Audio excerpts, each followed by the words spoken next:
মুআজ্জাজ মুসল্লি একরাম, আজ জিকাদা মাসের 19 তারিখ, 19শে জিকাদা। আজকে হলো 19শে জিকাদা, আর হয়তো এই মাসের 10 দিন, হয়তো এই মাসের কয়দিন, 29 মাস হলো আর মাত্র। সূর্য ডুবলি তো 20 তারিখ, তাহলে 9 দিন, ওদিক দিয়া 9 দিন। আমরা এই জুমা সহ আরো, আজকের জুমা সহ আরো 3টা জুমা আর কি। আজকে একটা, পরেরটা, তারপরেরটা, তারপরের জুমার আগেই কোরবানি হয়ে যাবে। তো সব মিলাইলে দেখা যায় 18 দিন বাকি আছে। কোরবানির বাকি আর কতদিন আছে? 18 দিন। কতদিন? 18 দিন। তো আমাদের সামনে চলমান কোরবানির মাস, হজের মাস, বড় দামি মাস চলতেছে। আমি এটার কথা বলতেছি আর অনেক দিন ধরেই বলছি। মাসগুলো অত্যাধিক দামি, অনেক দামি, অনেক। হজের মাস, হাজিয়ান একরাম আল্লাহর ঘর তোয়াফের জন্য, জিয়ারতের জন্য, আল্লাহ তাআলার হুকুম পালন করার জন্য, নিজেকে স্বয়ং সম্পূর্ণভাবে আল্লাহর কাছে আত্মসমর্পণ করার জন্য হাজিগণ বাইতুল্লাহর দিকে ছুটছে। হাজি সাহেবরা বাইতুল্লাহর দিকে যাচ্ছে নিজেকে বিলায় দেওয়ার জন্য। হজ করা মানে নিজেকে বিলায় দেওয়া। দেখেন, হজের মৌসুমে, হজের দ্বারা মানুষ নিজের আত্মত্যাগের চূড়ান্ত পর্যায়েরটা বুঝায় আল্লাহর কাছে। দেখেন, মানুষ কোরবানি করছেন, এটা আপনার মাল গেছে। জাকাত দিচ্ছেন, আপনার মাল গেছে। সাদাকা করছেন, আপনার মাল গেছে। দান খয়রাত করছেন, আপনার মাল গেছে। রোজা রাখছেন, আপনার মাল গেছে। হজ হলো আপনার মালও যাবে, আপনার কষ্ট হবে, মানে জিসমানি কষ্ট, মালি কষ্ট। হজের দ্বারা দোনোটার, এক হলো মালের কষ্ট, 2 নম্বর হলো জিসমানি কষ্ট, ত্যাগের কষ্ট। হজের মৌসুমে 5টা দিন যে কি কষ্ট, যারা হজ করছেন তারা জানে, তারা ছাড়াই আর কেউ বুঝবো না। আমরা যাই জাহাজি সাহেবরা হজ করে এসে জিজ্ঞেস করেন হজের ওই 5টা দিন কত কষ্ট।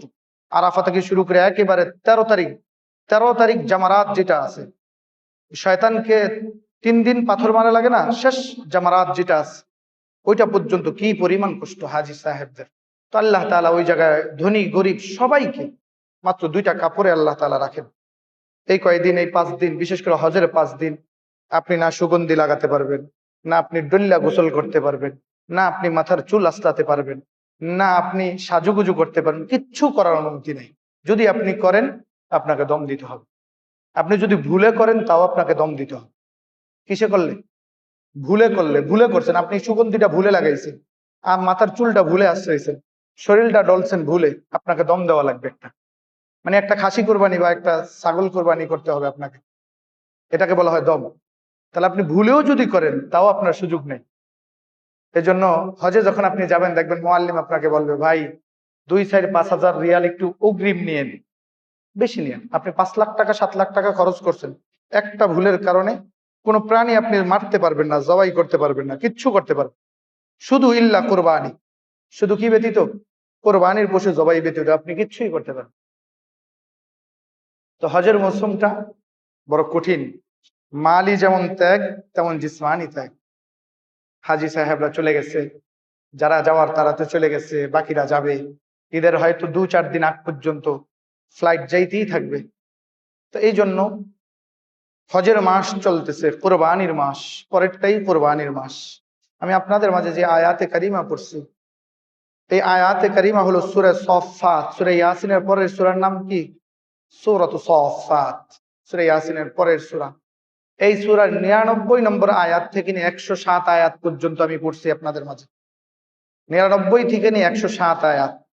এই 99 থেকে নিয়ে 107 আয়াত, তার মানে এই 8টা আয়াতের মধ্যে 99 থেকে নিয়ে 107 আয়াত পর্যন্ত কয়টা আয়াত হয়? 8টা আয়াত হয়। এই 8টা আয়াতের মধ্যে আল্লাহ তাআলা কোরবানির বিস্তারিত আলোচনা তুলে ধরছেন।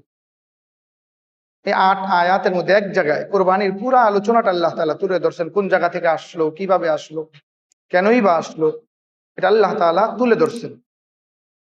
পরে আরো বিভিন্ন বিক্ষিপ্ত জায়গায় জায়গায় আল্লাহ তাআলা মৌসুম আকারে কিছু আয়াত নাযিল করছে। ওখান থেকে আমি আবার সূরা ফজর থেকে প্রথম 5টা আয়াত পড়ছি। এই 2 জায়গা থেকে আমি কিছু তেলাওয়াত করছি। সবগুলা তো তরজমা এক জুমায় করা সম্ভব হবে না, যা পারি ঠিক নির্ধারিত টাইম পর্যন্ত যেই কয় আয়াতের তর্জমা ব্যাখ্যা হয়।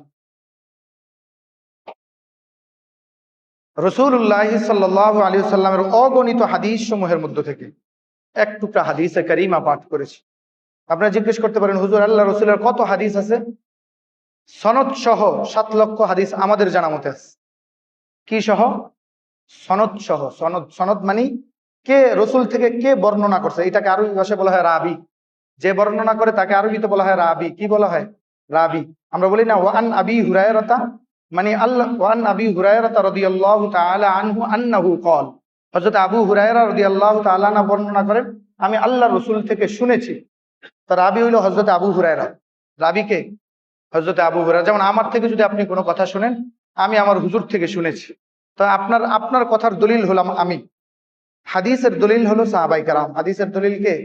সাহাবায়ে কেরাম। এমন সনদ সহ আছে 7 লক্ষ হাদিস। এমন সনদ সহ আছে কয় লক্ষ হাদিস? 7 লক্ষ হাদিস। তো আল্লাহ রসুলের অগণিত হাদিস থেকে একটা হাদিস পড়ছি। হাদিসটার রাবি হলেন হযরত আবু হুরায়রা রাদিয়াল্লাহু তাআলা আনহু। হযরত আবু হুরায়রা রাদিয়াল্লাহু তাআলা আনহু বলেন, মা মিন আইয়ামিন আহাব্বু ইলাল্লাহি আন ইউতাআব্বাদা লাহু ইয়াওমাল কিয়ামাহ আন ইউতাআব্বাদা লাহু ফিহা মিন আশরি যিলহিজ্জাহ ইয়াদিলু সিয়ামা কুল্লা ইয়াউমিন মিনহা বিসিয়ামিন সানাতিন ওয়া কিয়ামু কুল্লি লাইলাতিন মিনহা বিকিয়ামি লাইলাতিল কদর। হযরত আবু হুরায়রা রাদিয়াল্লাহু তাআলা আনহু বর্ণনা করেন, রাসূল করিম সাল্লাল্লাহু, সকলে একবার দুরূদ পড়ি, সাল্লাল্লাহু আলাইহি ওয়াসাল্লাম। রাসূল করিম সাল্লাল্লাহু আলাইহি ওয়াসাল্লাম বলেন, জিলহজ মাসের প্রথম 10 দিনের চেয়ে প্রিয় কোনো দিন আল্লাহর কাছে নাই। জিলহজ মাসের প্রথম 10 দিনের চেয়ে এত প্রিয় দিন আল্লাহর কাছে আর কোনো দিন নাই। এই হাদিসটা বলেন কে? হযরত আবু হুরায়রা। হযরত আবু হুরায়রা বলতেছেন আমি আল্লাহর রাসূল থেকে শুনেছি। তিনি বলেন জিলহজ মাসের প্রথম 10 দিনের অপেক্ষায় আল্লাহ তাআলা সারা বছর থাকেন। একটা বছর এই 10 দিনের অপেক্ষায় বসে থাকেন। তো আল্লাহ রসুল বলেন, হযরত আবু হুরায়রা বলেন আমি রাসূলুল্লাহ সাল্লাল্লাহু আলাইহি সাল্লাম থেকে শুনেছি জিলহজ মাসের প্রথম 10 দিনের অপেক্ষার আর কোনো উত্তম দিন নাই। জিলহজ মাসের প্রথম 10 দিনের চেয়ে আর কোনো উত্তম দিন, আমি শাব্দিক তর্জমা বলতেছি, শুধু হরফ বা হরফ তর্জমা বলতেছি, যে দিন আল্লাহ তাআলার ইবাদত করার জন্য আল্লাহ তাআলা প্রেরণ করেছে। এই দিনগুলোতে আল্লাহ তাআলার ইবাদত করে বান্দা আল্লাহ তাআলার নৈকট্যতা হাসিল করবে। বান্দার সাথে আল্লাহর যে দূরত্ব পয়দা হয়েছে, আমাদের সাথে সকলের সাথে আল্লাহর একটা দূরত্ব আছে না নাই? আছে না? আপনি আপনার জায়গা থেকে দূরত্ব, আমি আমার জায়গা থেকে দূরত্ব, সবাই সবার জায়গা থেকে আল্লাহর কাছে যেইভাবে যাওয়ার দরকার ছিল ওইভাবে আমরা যাইতে পারছি। তার মানে আপনার কাছে থেকে আল্লাহর কাছ থেকে আপনি আমি দূরে। এটাই আল্লাহ রসুল বলতেছে। কেন দেওয়া হয়েছে? যেন বান্দা আল্লাহর কাছাকাছি যেতে পারে। যেন বান্দা আল্লাহর কি করতে পারে? কাছাকাছি যেতে পারে। রাবি বলেন যেন বান্দা আল্লাহর কাছাকাছি যেতে পারে। তারপরে রাবি বলতেছেন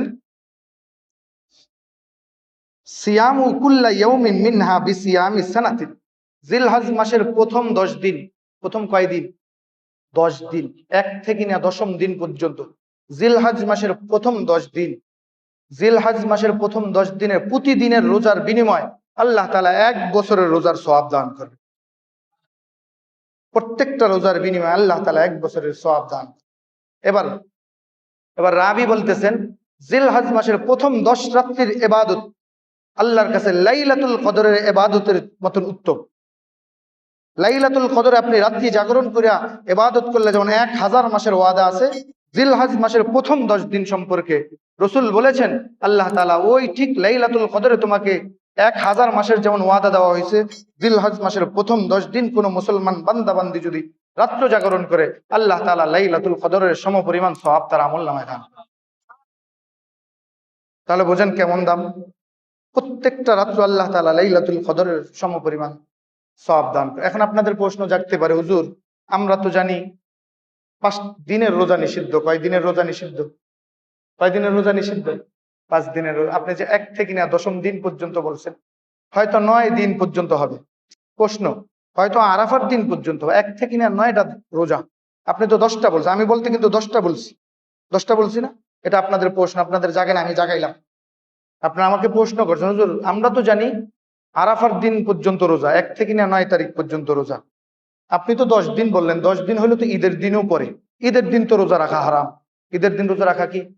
5 দিন রোজা রাখা হারাম। কয় দিন রোজা রাখা হারাম? 2 ঈদ। কয় ঈদ? 11 জিলহজ মাসের 11 তারিখ, 12 তারিখ, 13 তারিখ, এই 3 দিন, আর হইল 2 ঈদের দিন। কয় দিন? 5 দিন। এই 5 দিন রোজা রাখা হারাম। তা আপনি যে বললেন 10 দিন, তার মানে 10ম তারিখই তো আমাদের কোরবানি। 10ম তারিখ আমাদের তো কোরবানি না। এবার আসেন, এটা হলো আপনাদের প্রশ্ন, এটা হলো আপনাদের প্রশ্ন, আমি প্রশ্নের উত্তর দিচ্ছি আপনাদের। জিলহজ মাসের 10 তারিখে রাসূল করিম সাল্লাল্লাহু আলাইহি ওয়াসাল্লাম বলেছেন, তোমরা তোমাদের যে জানোয়ারকে জবাই করবা, ওই জানোয়ারের গোশত দ্বারা তোমরা ওই দিন ইফতারি করবা। ওই জানোয়ারের গোশত দ্বারা তোমরা ওই দিন কি করবা? ইফতারি করবা। ইফতারি করলে আল্লাহ তাআলা তোমাকে ওই পরিমাণ একটা, 1 বছর রোজা রাখলে তুমি যেই পরিমাণ নেকি পাইতা, ওই পরিমাণ নেকি তোমার আমলনামায় দেওয়া হবে। মাত্র কয়েক ঘন্টা রোজা, ফজরের আগ থেকে, ধরেন ফজরের নামাজে আসলেন, তার আগে আপনি 2টা খেজুর খেয়ে আসলেন, কিছু পানি টানি খেয়ে আসলেন, আর আপনার পশু জবাইয়ের আগ পর্যন্ত আপনি কিছু খাইলেন না, আপনার পশুর গোশত দ্বারা সর্বপ্রথম আপনি ইফতারি করলেন। আল্লাহ রসুল বলে, তোমাকে 9 দিন যেমন এক এক রোজার বিনিময়ে 1 বছরের রোজার ওয়াদা করা হয়েছে, এই কয়েক ঘন্টার কারণে তোমাকে 1 বছরের রোজার নেকি দান করা হবে। এই জন্য যারা কোরবানি করব, তারা চেষ্টা করব নিজের জানোয়ারের পশুর গোশত দ্বারা ইফতারি করার, এটা মাথায় রাখার চেষ্টা করবো ইনশাআল্লাহ। এই জন্যই কোরবানি ঈদের নামাজ একটু দ্রুত পড়তে হয়। ফজরের নামাজের পরে দেরি না করা, খুব দ্রুত পড়তে পারলে ওদিকে গরু তাড়াতাড়ি জবাই হবে, খাওয়াটা তাড়াতাড়ি হবে, ক্ষুধাটা কম লাগবে। কারণ আমাদের দেশে কোরবানি হয় 9:30 10টায়, 9:30 10টায়। এখন গোস্ত খালাইতে খালাইতে বাজে 1টা পর্যন্ত বেচারা থাকবে কেমনে? আমরা তো কিছু খাওয়া না, আমরা তো আর সাহারি খাই নাই। তাহলে আমাকে এদিক দিয়ে তাড়াতাড়ি করলে ওদিকে আমি তাড়াতাড়ি ইফতারি করতে পারবো। বিশ্বাস করবেন কিনা জানি না, আমাদের বাসায় আলহামদুলিল্লাহ প্রত্যেক বছর ঠিক 8:30 থেকে 9টার মধ্যে ইফতারি হয়ে যায়। ঠিক 8:30 থেকে 9টা। ফজরের নামাজের হয়তো 1 ঘন্টা পরে আমরা ঈদের নামাজ পড়ে ফেলি। বিশেষ করে কোরবানির ঈদের নামাজ, যাতে আমাদের লম্বা একটা কাজ আছে, কোরবানির একটা বিশাল কাজ। অনেকে কোরবানির গোস্ত কোবাইতে কোবাইতে জোহর যায়, আসর যায়, মাগরিব যায়, এশা যায়। আমরা এই কোরবানির কি দাম আছে? আপনার কোরবানি ছিল ওয়াজিব, জোহরের নামাজ ছিল ফরজ। আমরা তো কোরবানির চেয়ে গুরুত্ব ছিল জোহরের নামাজের প্রতি হওয়ার দরকার ছিল। আপনি তো কোরবানি দিয়েছেন 10টায়, আড্ডি কোবাইতে কোবাইতে আপনার হয়েছে আসর। তাহলে আপনার কয় ওয়াক্ত নামাজ গেছে। এই জন্য আমরা খেয়াল রাখার চেষ্টা করব। তো এই সামনে আসতেছে আরেকটা জুমা পাবো হয়তো, এই 1 জুমা পরেই জিলহজ মাস শুরু হয়ে যাবে। এই জিলহজ মাসের রোজাগুলা মা বোনরা রাখে, এই জন্য আমি এই জুমাই বলে দিয়েছি, এই জিলহজ মাসের রোজাগুলা মা বোনরা রাখে। এই জন্য আপনারা বাসায় যায় বলবেন এই 10টা রোজা রাখার জন্য। এই 10টা রোজা রাখলে আল্লাহ তাআলা প্রত্যেকটা রোজার বিনিময় 1 বছরের লাগাতার রোজা রাখলে যেই পরিমাণ নেকি, আল্লাহ তাআলা ওই পরিমাণ নেকি আপনার আমার আমলনামায় দিবেন। আচ্ছা, এবার আসেন, আরেকটা রোজা আছে ইনফিরাদি, এটা পরের জুমায় বলবো ইনশাআল্লাহ। 9 তারিখের রোজার কথা আলাদা করে হাদিস আছে। 9 তারিখের রোজার ব্যাপারে আবার আলাদা কি আছে? এই 10টা সম্পর্কে এক হাদিস, 9 তারিখের সম্পর্কে আরেকটা হাদিস আছে। এটা আগামী জুমায় ইনশাআল্লাহ বলবো। তো আমাদের কোরবানির যেই কথা বলতে চেয়েছিলাম, কোরবানি এটা কি? কোরবানি হলো হযরত সাইয়্যিদানা ইব্রাহিম আলাইহিস সালাতু ওয়াস সালামের আত্মত্যাগের নাম কোরবানি। হযরত ইব্রাহিম আলাইহিস সালাতু ওয়াস সালামের কিসের নাম কোরবানি? কোরবানি, আত্মত্যাগ, আত্মত্যাগ। আহা, হযরত ইব্রাহিম আলাইহিস সালাতু ওয়াস সালামকে আল্লাহ তাআলা হালিম কেন বলছেন জানেন? হালিম বলছেন, কি বলছেন? হালিম বলছেন। সূরা তাওবার মধ্যে আছে, ওয়ামা কানা ইস্তিগফারু ইব্রাহিম লিআবিহি ইল্লা আম মাউইদাতিন ওয়া'দাহা ইয়্যা ফালাম্মা তাবায়্যানা লাহু আন্নাহু আদুউউল লিল্লাহি তাবাররাআ মিন ইন্না ইব্রাহিমা লাআওয়াহুন হালিম। হযরত ইব্রাহিম সম্পর্কে আল্লাহ তাআলা হালিম বলছেন, কমল বলছেন। যেটা কয় সেটাই মানতে রাজি, যেটা বলে সেটা মানতে রাজি। হযরত এই আয়াতে কারিমা আসছে কেন? হযরত ইব্রাহিম আলাইহিস সালাম তার আব্বা আজলের জন্য, তার আব্বা কার জন্য? আজল ছিল না তার বাবার নাম? এই আজলের জন্য, তার আব্বার জন্য দোয়া করতেছিল বাইতুল্লাহ সামনে রেখা, আল্লাহ আপনি আমার আব্বারে মাফ করে দেন, আল্লাহ আপনি আমার আব্বারে কি করে দেন? মাফ করে দেন। আল্লাহ তাআলা সঙ্গে সঙ্গে জিবরাইল পাঠিয়ে দিয়েছে, ওমা কানা ইস্তিগফারু ইব্রাহিম, ইব্রাহিম কোন কাফের মুশরিকের জন্য ইস্তিগফারে মাফের দোয়া করা যায় না। কাফের মুশরিকের জন্য কিসের দোয়া করা যায় না? মাফ করে দেন এই দোয়া করা যায়। আল্লাহ হেদায়েত দান করেন এই দোয়া করা যায়। আল্লাহ হেদায়েত দান করেন এই দোয়া, আল্লাহ মাফ করে দেন এই দোয়া করা যায়। ওমা কানা ইস্তিগফারু, যখন ইব্রাহিম তার বাবার জন্য ইস্তিগফার করতে চেয়েছিলেন, ইস্তিগফার করতে নিয়েছিলেন, ওমা কানা ইস্তিগফারু ইব্রাহিম লিআবি ইল্লা আম মাউইদাতিন ওয়া'দাহা ইয়্যা। আল্লাহ আমার আব্বারে আপনি আগুনে জ্বালাইবেন, আমি কেমনে মাইনা নেব? আল্লাহ আমার আব্বারে আপনি মাফ করে দেন। ফালাম্মা তাবায়্যানা লাহু আন্নাহু আদুউউল লিল্লাহি তাবাররাআ মিন, আল্লাহ তাআলা ডাক দিয়ে বলে, ইব্রাহিম, তারা ছিল দ্বীনের দুশমন, তারা ছিল আল্লাহর দুশমন, তারা ছিল তোমার দুশমন। এই জন্য তাদের সঙ্গে তাদের জন্য ইস্তেগফারের দোয়া করা যায় না, তাদের জন্য সর্বোচ্চ দোয়া করলে হিদায়াতের দোয়া করা যায়। কিসের দোয়া করা যায়?